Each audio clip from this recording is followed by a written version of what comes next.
back to another episode of the Alchemy Sports Performance Podcast. I'm your host, Charles Schultz, and this is Kyle Bobo. If this is your first time, thanks for joining us. If you have been here since the beginning, we appreciate you coming back. Today, we want to dig into a little bit about what separates great training and great athletes from everybody else, and we believe that's speed. Speed is something that is a differentiator on the field. It can change the game in a heartbeat, and if you aren't including speed in some way in your training, you're missing something. So we're going to dive a little bit into speed today. There are three things within the speed realm that we really like to hit on here when we're training, and that is our acceleration phase, our top end speed phase, and then change of direction, all of which can make a huge impact in your game. So we'll dig into that a little bit. I'll have Kyle start with some of the acceleration phase and what we're looking for and what we're trying to do when we're working acceleration. Yeah. So first of all, I would like to say I'm not exactly the guru for speed per se. I am still a student in trying to learn speed and teach speed. I think that is probably something similar to most people who are teaching speed. I guess to make sure that you continue to try and learn, and I think that speed is one of those things that's kind of ever changing, and there's a lot of information out there, but I think that picking and choosing the correct information for what you want to be teaching, are kids really going to grasp the concepts of what you're trying to teach them, and then is it ideal for your setting and who you're working with and that sort of thing. So I myself have done research and studied and watched videos and gone to clinics to kind of learn from other people. So I don't want to sit here and pretend like I know everything. But I think that's an important point right there. I mean, something that often gets overlooked is a lot of people want to claim that they know it all. And I think that that's a big difference.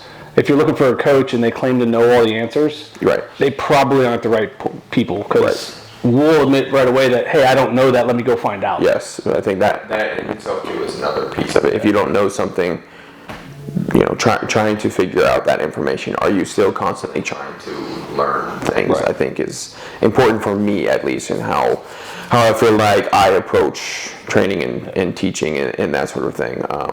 But yeah, so basically when it comes to speed, or how we teach it here, kind of like what you said, we're teaching acceleration phase and we're teaching top end phase for your linear running. So obviously we try and break that up into two different parts. So most of the time when kids come in, depending on how our programming is working, it becomes, I guess, kind of complicated on our end, or for us, when you have kids that in an ideal world, you could get kids in here for 4 or 5 days a week.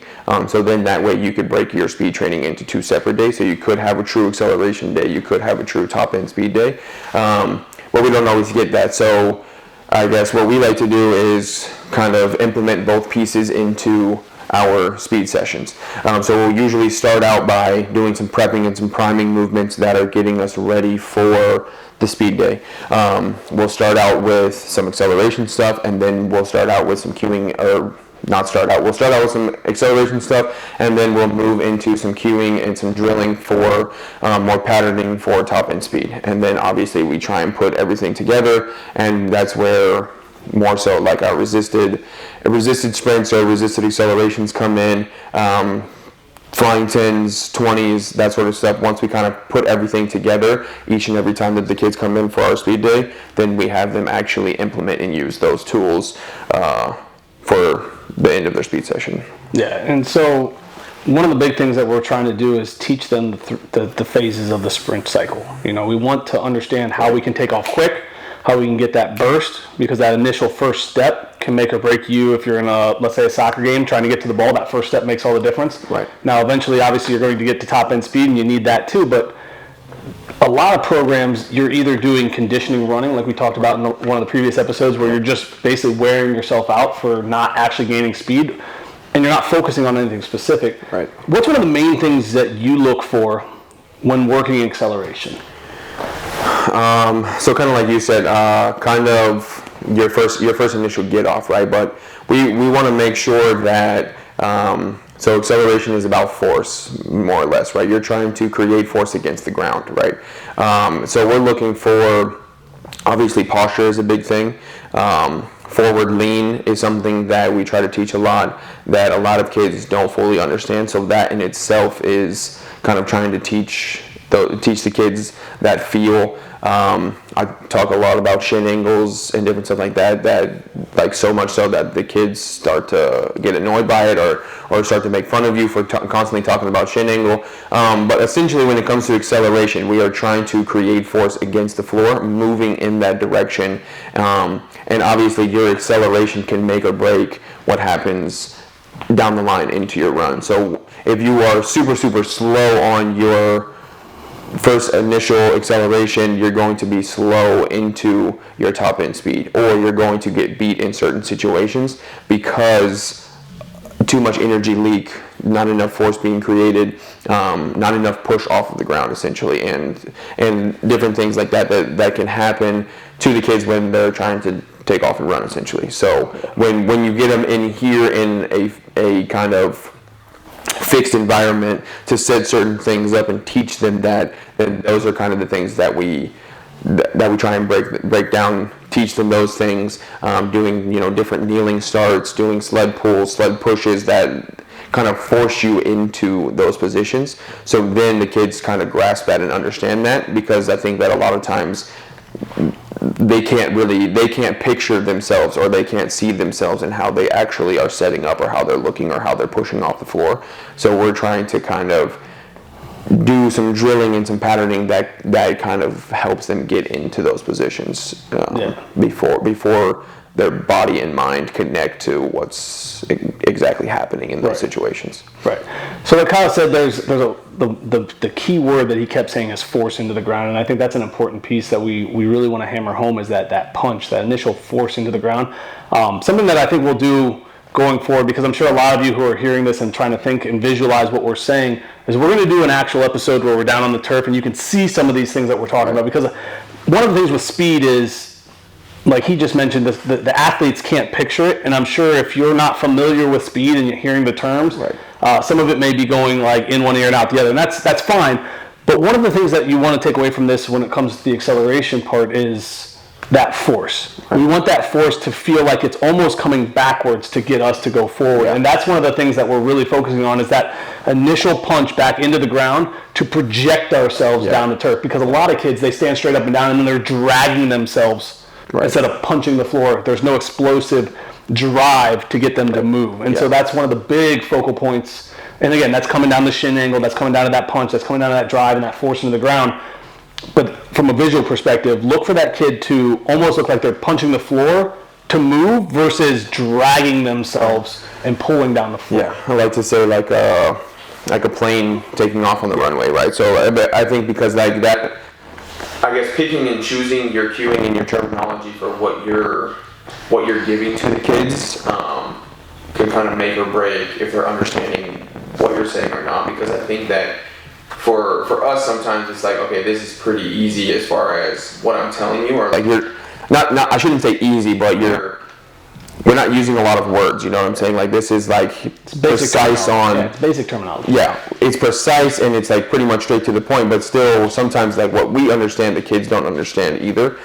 So there's a lot of people will say, stay low and different stuff like that, and once you tell a kid to stay low, odds are you're going to see them drop their chest and their shoulders, and then their posture is lacking, right? So the stay low kind of cue kind of messes kids up, right? So I think that, and then to getting them to kind of have a visual cue, as far as like if you've ever been on an airplane before, and once that airplane kind of starts to take off on the runway, they project down the runway, they move down the runway before they go into the air. It's not just like a lot of kids will pop up and they're straight up and then they're getting into almost top end. They're trying to top end run already with no acceleration beforehand, right? So they're like an airplane that's trying to basically hover straight off of the floor or off of the ground. It just doesn't really make sense. It's not what an airplane does. Right. So I think kind of picking and choosing and trying to give the kid those visual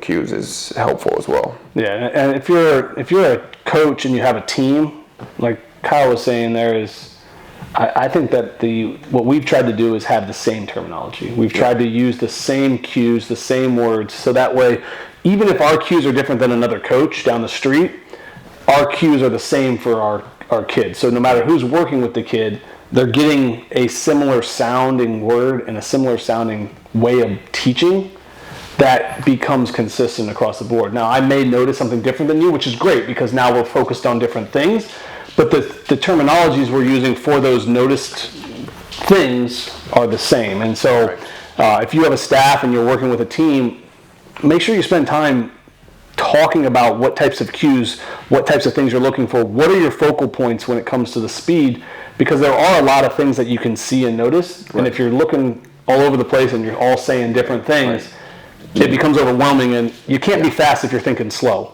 I mean, that's one of the biggest things is what we're trying to do is we slow down some drills so that way when they have to move fast, they don't have to think. And I think that's one of the big takeaways that we're trying to do.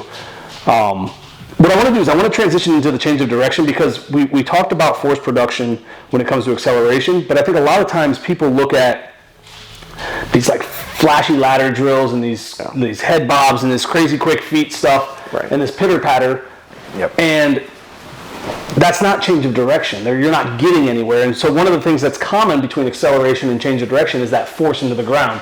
So when we're looking to do change of direction stuff and we're trying to get some things done, what are we looking for when it comes to specific types of things within the change of direction world? I would say, I mean, to a certain point, they are different things as far as like linear speed and change of direction, because you're not really going to get faster per se in change of direction, because it's just a different concept. But like you said, there's force production being made, we try to make sure that same type of thing that you're not. That your energy, the energy that you're trying to produce is going in the direction that you're trying to get it to go, So similar for your linear speed as far as your acceleration and your top end speed, making sure that there aren't energy leakages everywhere, So like if you have bad posture or your leg cycles aren't doing what we're looking for them to do, or your legs or your arms aren't swinging the way that we want to see arm swings and creating that momentum and that sort of thing there, that would be energy leakage as far as your linear speed goes, but you'll see struggles in kids on the change in direction aspect of things with energy leaking in the opposite direction of where they're trying to change directions and go to, So if you are planning and cutting and different stuff like that, trying to make sure that you are decelerating appropriately to then get back into the direction that you're trying to head to next, So that is kind of the energy, and you're trying to create that force to more or less. Then once you turn, then you're kind of trying to recreate acceleration once again. So you're stopping and then trying to recreate force moving in an opposite direction. Kind of goes back to your acceleration mechanics. Like you want to kind of project yourself back forward, shoulders, hips, shin angle kind of drops down to the floor so that you can push off of the ground, kind of projecting forward like that airplane. A lot of times, I tell kids, like when we work on our plant stuff, that they almost want to be able to hop out of their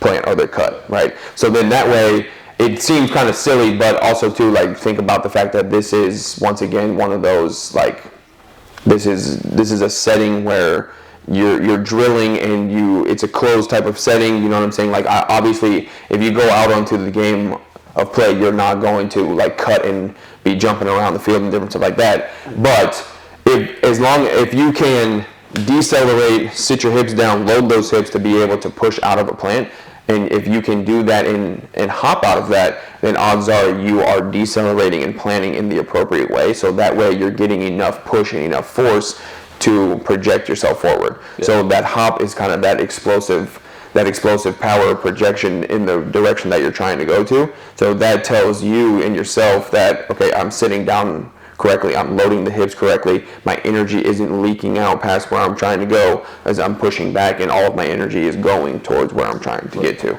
So I think that those are the main types of things for more so planning and change of direction. We do a lot of like arc sprints and different things like that as well, which is more so, in my opinion, about leverages and using leverage and moving your body in the appropriate way to kind of hit that arc and stay nice and fast and smooth throughout that, because essentially you're running a big half a circle, right? Not everything about sports is straight line speed. So if you can be quick in, you know, curve linear type of sprints, or, you know, like more so in actual game speed or gameplay, I think that is beneficial as well. And a lot of that is kind of just moving the body around in different places, and a lot of that is going to be through leverages and trying to push and create that force off of the floor, and not the most ideal situations or placements of the body, right? So you're talking like pushing through the inside of the foot, through the big toes. You know, sometimes you got leverage, like your foot moves you and should turn you, and you're pushing through the pinky toe instead of the big toe, and different stuff like that. And I think kind of like getting the kids to have those types of thoughts, and like, where's your push really truly coming from, or I guess more or less teaching them where your push should come from for certain things. We do like crossover steps and crossover runs and different stuff like that. Same type of concept. That it kind of breaks down different leverages and teaching the kids to kind of use their feet to move them, right? Which is why I personally try and get every kid to train without any shoes on when they come in, because I think that your shoes kind of restrict you, and we want the kids to learn to use their feet and strengthen their feet, because every athlete is from the ground up. This is how you're going to be built, from the ground up, right? Everything that you do starts with your feet, and the body moves itself up. You're going to move through the body. So if you can strengthen your feet and learn how to use your feet properly, I think puts you at an advantage, or helps you be that much better of an athlete in those types of situations. Yeah, one of the things I thought was interesting is you mentioned the deceleration, and one of the big things that I always talk about is working the brakes. Yeah. You know, it's great if you can go fast, but if you can't stop, right, then you're not going to go anywhere as far as changing direction. You're not going to be able to lose anybody, because eventually you're going to find somebody just as fast as you. Yep. Unless you are Usain Bolt, and then that's good for you. Right. But there's only one of him, and there's a lot of really fast people out there. Yeah. The difference is can you put that foot in the ground? Can you create that force into the earth so much that you can cut? And I think that's one of my biggest pet peeves is I see all these kids doing these choppy feet drills where they're actually just doing nothing. Right. And then they take off sprinting in a different direction. They could have done the same thing from a still start. Yep. Just stand there and take off that way. Yep. So when we were working on these cuts and we were working on these changes of directions, the hop piece is over creating more force than necessary into that stop. That's kind of the idea behind it. You know, you said you're not going to see any kid really hop on the field, but we're trying to mimic the amount of force that happens in a game, which isn't possible. Like you can add load, you can do all these things, but in the game you're moving at you're just a different velocity. Right. Like you just naturally will, because you're competing. Right. In here you just don't get that. So how can we mimic that? How can we create those force productions into the floor to get those ankles that we need for stopping, to get that force to stop, you know, to work those joints that are going to be our brakes to help protect us? Because, you know, one of the things that I hate hearing is a kid gets an ACL tear because they were running and they cut. Yep. Or they were landing and it just wasn't strong enough to withstand the force. Yep. So that's a big part of our change of direction, and even our plyo day, which we're not going to get into today, but is learning how to stop that force and learning how to absorb that force. Just moving the body properly, I think, because you're talking a lot about deceleration, where we take time specifically to do deceleration drills, or setting up deceleration. Like that is a part of our change of direction day as well, and I think teaching kids proper mechanics for that, as well as, like I talked about before, all the leverage changes and different things like that, and then just proper mechanics for going back to linear speed, right? As far as what your body should be, you know, what it should look like, what it should do, what we're trying to produce, and then once you get into more top end speed, kind of that leg cycle and proper mechanics for that, preventative to injuries. Hopefully, obviously, injuries are bound to happen in sports, but if there's anything that we can do to try and prevent injury, then obviously that is something that we are looking to try and do within our programming, and what we do here as a whole, I think, is important to us, and that sort of thing. So I think that trying to teach the kids how to properly move goes into a lot of our training, and trying to just make them a little bit more resilient in the long run, which I would say is kind of a little bit more the plyos type of deal instead, and not so much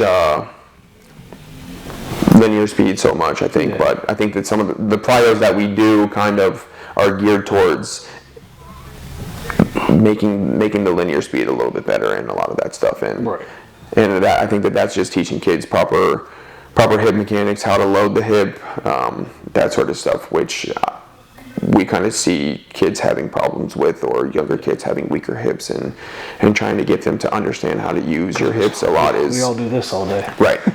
Just getting them to learn how to use their hips properly, honestly, goes into pretty much all of what we do. There's a little bit of hips being used in linear speed in itself. Obviously, there's hips being used in your change of direction stuff. So I think that kind of like putting everything together is kind of our goal, and making all of that make sense for what we're trying to get accomplished when it comes to the turf stuff. Yeah, and like you said, injuries are a part of sport. That's always going to be there. But what we don't want to see happen is injuries happen in a non-contact, non-freak incident kind of way. Like if you're just running down the field, you shouldn't get hurt. Right. That's not a place where injuries should happen. Now, you might have some issues that may have caused that, but our goal is to strengthen all of those areas, so hopefully you can do the normal requirements of sport and never have an issue unless somebody rolls up on you, or the field's slippery and you slip, or some crazy thing happens. And thankfully, I think we've done pretty good with that so far. But one of the big things when it comes to change of direction, something that I want you to kind of keep in mind when you're working on these things is you can only go as fast as you can stop. If your brakes aren't as good as the engine, then you're not going to be as athletic as possible. So make sure you work those brakes. Make sure you're building up that resilience, like we talked about there. And let's transition here into kind of the top end speed. I left this one for last, one because I don't think all sports necessarily need top end speed, but it's good to have an understanding of what that looks like and feels like, because even if you don't need it, that good running form, that good understanding of your speed cycles, I think ultimately still helps you become faster. And that's one of the reasons why we focus on it, even on a sport like volleyball, where you're not really ever going to be in top end speed. We still work that with our kids, because just a little bit, obviously it makes you more of an athlete. Right. Obviously not to the same extent that we would teach others. But I think there's still a level of power output. There's a level of coordination. There's a level of body mechanics that is helpful, and just kind of trying to look at those tendencies and kind of seeing like how can we help improve those tendencies. Obviously, like some things are more closed into the little box that they actually play their game in. But definitely, acceleration can be useful for those. But still, just using some sprint stuff just to strengthen the lower limbs. Like you've got ankles in there, you've got calves, you've got knees, you've got hips, you've got your feet. All of that stuff could be beneficial pieces for an athlete that doesn't really get into top end speed very much. So I think that it still serves a purpose, still useful, just to teach and kind of continue to develop that athlete. So obviously, some sports you're going to focus a lot more on acceleration and being explosive in that phase, but still beneficial for sure, I think. Yeah, I mean, and the other thing with it is that moving fast will help other things move fast. Like being a good sprinter, whether you need to sprint in your sport or not, will make you more explosive doing other things. I rarely see somebody who's an explosive sprinter not be an explosive jumper. Yes. I mean, that doesn't usually happen. And I think that there's not very many things in sport or any sports in themselves that are done slow.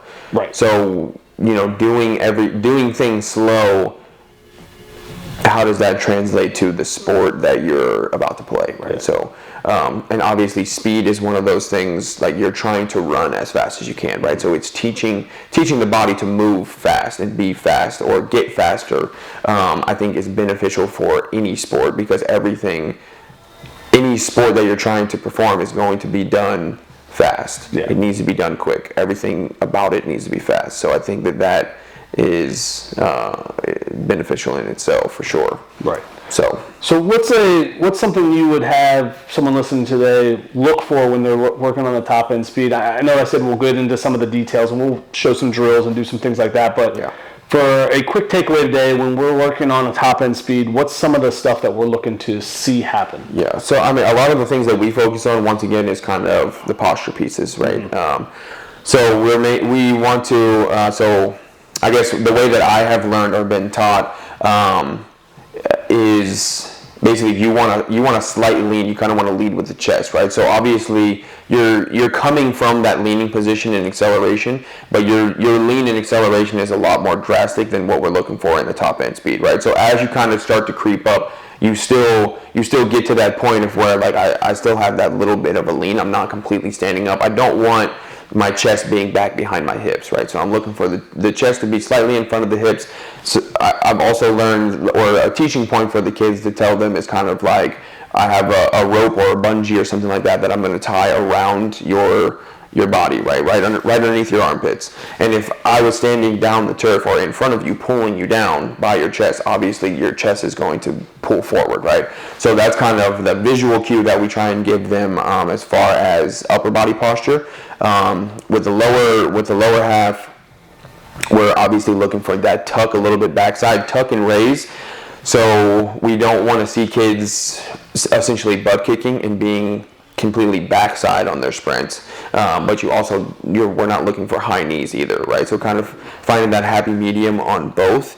A lot of people will say, look for that figure four. Mm-hmm. So my swing leg and my touchdown leg. When my touchdown leg touches the floor, or touches the turf, my swing leg, which is the leg that is cycling in the current moment, should be in a position to create that figure four, right? And then to that point, making sure that when we are touching the floor, making contact with the ground, that foot is underneath of the hip, right? So a lot of kids will think that they are creating that distance in their cycle with their front leg, not their front leg, but their swing leg, right? The leg that is going to be coming out in front. So they kind of extend at the lower half and they reach that foot out in front.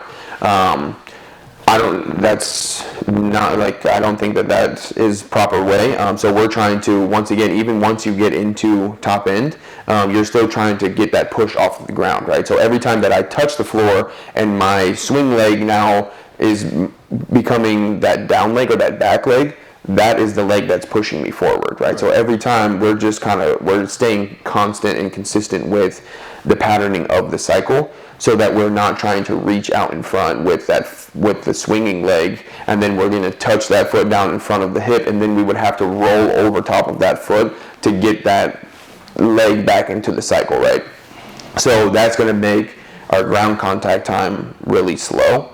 So then your turnover is going to be slow. So then essentially you're going to be cycling, but you're going to be going nowhere. You know what I'm saying? Because you continue to reach that foot out in front, and your body is not able to get any push off of that foot. You're not helping yourself out. If you can drop that foot down underneath of the hip with that slight forward lean, now once that thing makes contact with the ground, it's already in the position to push while the other leg is already cycling. So then your contacts and your cycles are quick, right? So we want, by touchdown of the next leg, we want that figure four to be shown. So your swing leg is close to the touchdown leg, if that makes sense. So, so I think that those are the big things that we're looking for, and obviously we do drills and different things like that is a patterning type of thing, in my opinion, right? So I think once your mind is kind of like over processing and thinking about too much, then you kind of tense up and you're not running as freely and as fast. So getting through that type of point to make it to where like I've done this so many times and so many reps at this that now I no longer have to think about it. It's just kind of natural. So I think, but obviously teaching that takes some time, and it's not something that comes super natural to everyone. But I think that is kind of why mechanics and technique is important when it comes to top end speed, because I think that there's something that you can get out of just going out and just running and I'm gonna run 20-yard, 30-yard sprints, and I'm gonna do X amount of them, let's say 8 sprints or whatever, right? Or if you do that day in and day out, I think that there are things that you can get out of that are going to help you. But I also feel like if you are someone who just really struggles with the patterning and the technique of sprinting, if you continue to just sprint like that without any knowledge of how to change or make any changes to the technique that you're using, I think that still there's some sort of cap or limit on what I can do. I'm just going to go and sprint every single day, but I'm not changing anything about the way that I'm sprinting. I feel like there's only so much growth that can happen with that. I guess, if that makes sense. Yeah, no, I'm kind of with you on that. So I like the idea of just sprinting and working that in, and that's why we do our top end, get after it types of drills at the end. Those are always included in what we do. Right. But I have seen people improve a lot by working through some of the patterning. So I'm on the fence as far as whether or not, because I know there's coaches out there who don't believe in the patterning, they don't believe in the drills. Yeah. I think there's a place for both. I do. I think that balance is hard and it's crucial, but we need to be able to, and especially here, like, if you had a kid, we've talked about in-season training, if you got a kid in-season training, they should be getting enough sprints in practice that we can pattern these things, and we don't need to sprint as much in here. So there's a time and a place for that type of thing, for sure, because if you're running all the time and your body's already beat up and worn down, then you're not really getting the advantages of speed training anyways, because you just don't have, your body is not in that place to give that effort. And I think that's a common misconception when it comes to speed as well. A lot of people turn their speed training into more or less conditioning, and then you're not giving the body enough time to basically recover from those sprints and build that energy back up to then give that maximum effort, because I think that is a key to sprinting. Like, you have to be able to give that maximum effort if you want to sprint fast. And the whole goal of sprinting fast or sprinting faster is actually being able to run as fast as you can to give that effort when it comes to sprints, right? So I think that is kind of something that ends up happening for people, is that it's not true speed work, I guess I should say, right? Because I think that the patterning and the cycling and different stuff like that, and teaching kids that is an important piece, so that way we're touching on all of the pieces possible, right? And I think that is something that we're trying to do that sets us apart from just go out and sprint as much as you can, and then do it again, and then again, and then again. We're trying to take that an extra step, because I think, like we talked about before, we're breaking all of this down into the certain pieces, right? So we take the time to teach the kids the acceleration, we take the time to teach the kids the top end speed, and then we take the time to let them work through that and actually run, right? So we're running sprints in here as well too, but I guess my argument would be, if you can just go outside and just run sprints until you feel like you're tired, right,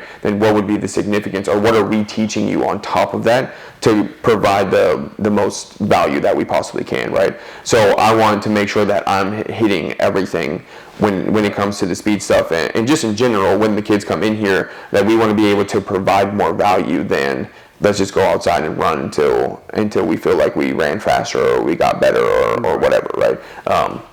And then I think too, the point of teaching speed for like people like us or the coaches that have teams and different stuff like that, is that true speed work it has to be different than conditioning. Yeah. Whether you're someone that wants to condition your team or doesn't want to condition your team, whatever. Obviously, we feel certain ways on that, but I think that either way, you have to figure out how to differentiate the two, because I think that true speed work you have to give that rest in between. You have to let that energy system build back up, and you have to let the kids be at a state of like, okay, I feel recovered and refreshed, and now I can go out and I can run this sprint at 100%. Because that's the only way that I'm going to get faster. If I'm too tired to run fast, how am I practicing getting any faster in this current moment?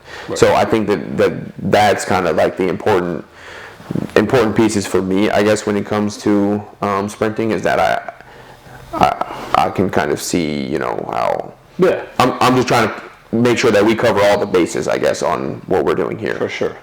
So I'm going to run through a little recap here. If I miss something, jump in. But when we're looking at the top end speed stuff, there's three main focal points. The first one is making sure that chest stays forward. We're still having that lean, but we're not trying to fall into that acceleration phase, and we're not also trying to get upright. So that's one of the big things there.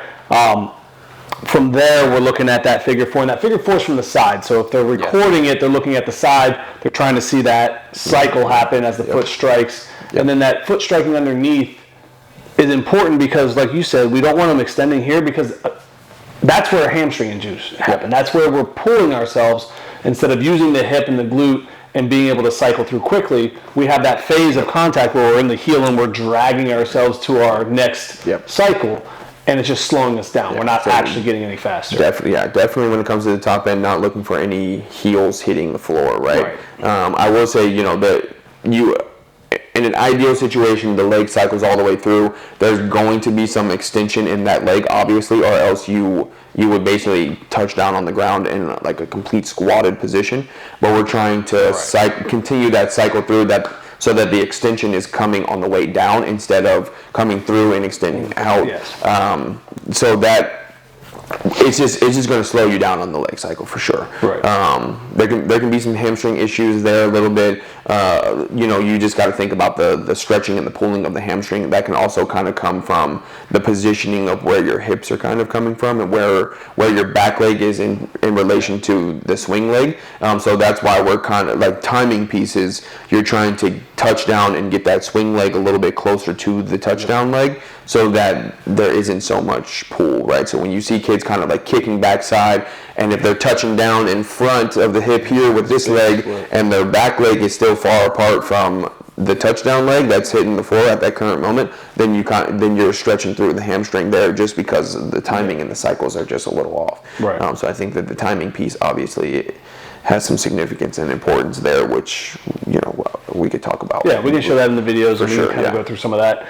And like I said, with the speed stuff, we are gonna show some videos because I think that the visual side of seeing what we're talking about will make it hammer it home and make it make more sense. Because when you're talking speed and you're talking cycles and you're talking angles and you're talking all these different things, if you're not overly familiar with what that looks like, or you can't picture it in your head, it all becomes kind of like jargon, and you're just kind of lost. But you know, if you're out there and you're working with teams and you're working with athletes and you're trying to get them faster, remember that when it comes to acceleration and change of direction, you need that force production. And when it comes to the top end speed, we need those full cycles to be compact while we expand that drive. And we're trying to carry that momentum that we've built up from the acceleration into our top end speed. So, you know, as far as for today, that's kind of what we wanted to get into and talk a little bit about the speed, because in our opinion, I think we both believe that the speed is what kills. You know, if you can be a fast athlete, and emphasis on athlete, not just fast, you have to be able to stop, you have to be able to cut, you have to be able to run in some different patterns, but you have to be able to do it fast. If we can do those things, then we can keep you healthy and we can build those patterns. We believe we'll give you guys a chance to be successful. So as we wrap up here, make sure you subscribe. If you have questions, leave them in the comments, or you can email us at alchemysportsperformance@gmail.com. We'd love to hear from you. As far as that goes, that's all we got for today. Kyle, you got anything to finish up with? Or? No, I think we pretty much touched it all today. We'll tune back in next week and get the next episode. As always, guys, take it easy. We'll see you around.